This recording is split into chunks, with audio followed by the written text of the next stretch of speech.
Structurellement parlant, le styrofoam est très léger, ce qui est une valeur ajoutée comme nous l'avons dit, mais quelque chose qui va résister mécaniquement aux différents cycles, puisque malheureusement les routes, ce n'est pas un long fleuve tranquille, ce n'est pas un tapis rouge, et la route va induire des vibrations, va induire des torsions, des flexions au niveau des planchers, au niveau des parois, et donc toutes ces sollicitations mécaniques vont à terme fatiguer le matériau. Le styrofoam a un avantage, c'est qu'il résiste très très bien à ce type de vieillissement, et des tests labo ont démontré que sur des millions de cycles, le produit va rester quasiment à la valeur d'origine.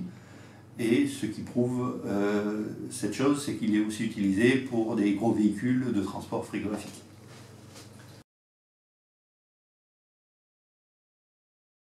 Alors, l'étanchéité, c'est vraiment le terme clé dans un habitacle de véhicule, puisque c'est un véhicule est quelque chose de relativement limité au point de vue espace, et dans lequel il y a une présence humaine, donc une vie humaine, qui va générer de l'humidité par le simple fait de respirer, par faire un petit peu de cuisine ou prendre une douche. Tout ça va générer de la vapeur d'eau qui va migrer à travers les parois et risque de verrouiller dans ces parois. L'avantage du styrofoam par rapport aux autres produits est que, comme on l'a démontré dès son origine, ce produit est complètement inerte à l'eau, à la vapeur d'eau, et donc très peu, de quantités négligeables vont rentrer et s'emprisonner dans le matériau, alors que pour des familles génériques comme les polyuréthanes ou les polystyrènes expansés, une quantité non négligeable pourra s'accumuler et donc avoir des effets secondaires inhérents à la présence d'eau stagnante dans une paroi. Alors les effets secondaires principaux, c'est lorsque vous avez de l'eau, vous avez un risque de développement de moisissure. Une moisissure, c'est rien d'autre qu'un champignon, donc il va amener des odeurs, qui va amener un défaut esthétique au niveau des parois, donc quelque chose de grisonnant ou de pas très esthétique, et qui peut, dans le pire des cas, amener des allergies, puisque c'est un champignon. Les moisissures, c'est de l'eau.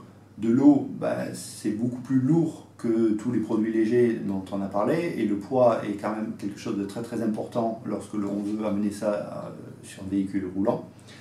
Et l'eau est aussi un très mauvais isolant, puisqu'on veut avoir un certain confort dans l'habitacle, et si vous avez une présence d'eau en quantité non négligeable, dans ces cas-là, vous allez perdre toutes les propriétés thermiques de votre système. Point de vue isolation, le point important à mesurer, c'est la valeur de lambda. Le lambda, c'est la propriété intrinsèque du produit à être isolant plus ou moins. Au plus cette valeur est élevée, au moins le produit sera considéré comme un bon isolant. Pour vous donner un ordre d'idée, de l'air immobile peut avoir un lambda en milliwatts par mètre Kelvin pour les experts, de l'ordre de 35 milliwatts. Pour le styrofoam, on a une valeur sur le long terme, déclarée et certifiée par les organismes de certification français, de 29. Lorsqu'on parle sur un polystyrène expansé classique, donc on va tomber autour des valeurs de 36 à 38.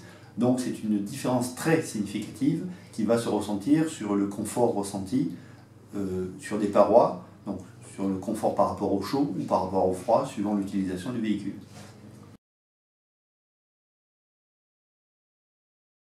Pilote a réussi à trouver un optimum, puisque tout est une question de dosage. Un optimum du point de vue poids, puisque le poids est quand même quelque chose d'important. Au moins vous avez de poids dans le système, dans le véhicule, au plus vous pouvez transporter de personnes ou de biens que vous voulez transporter avec vous, donc c'est critique. Donc a su réduire les épaisseurs pour avoir quelque chose de structurel et de durable dans le temps, ça c'est pour la partie mécanique. Pour le point de vue thermique, il a su choisir un isolant avec de très bonnes performances, donc le fameux 29 mW dont j'ai parlé, et qui permet d'avoir un confort thermique contre les parois optimum. Et l'avantage aussi, il a su choisir un produit qui ne va pas se détériorer dans le temps, tant sur le point de vue mécanique que thermique, puisque sa prise d'humidité est quasiment nulle.